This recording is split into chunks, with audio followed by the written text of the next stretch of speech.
So a couple things before we start with this one. It's pretty much the same if you are going to do push-ups on your toes or on your knees. You want to angle your elbows back so you look more like an arrow and not like a T when you go down for that push. Also watch your neck. You want to keep your spine as nice and neutral as possible.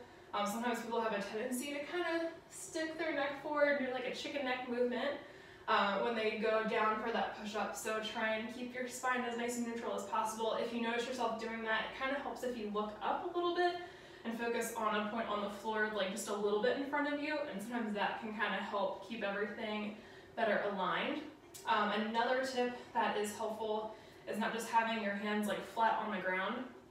You almost want to like grip the ground and actually not have your palms completely flat. So you almost want to grip like that. And what that does is it's almost like a bridge, like bigger bridges are built on an arch because it's better supported that way. And it's kind of the same idea with your hands. So kind of bridging them will give your body a little bit more support for that push-up. So from here, again, bridging your hands, it goes maybe a little bit wider than shoulder width.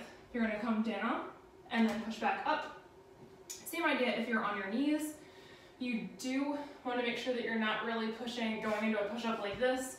You do want to make sure that your hips are down if you are going to go this route. That way your body is nice and straight either way.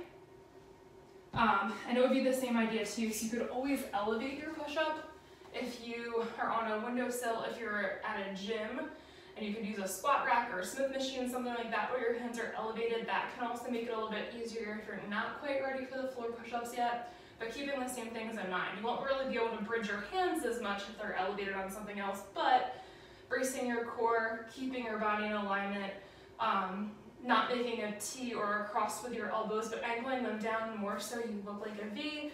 All that stuff you can totally work on until you're ready to get to the floor.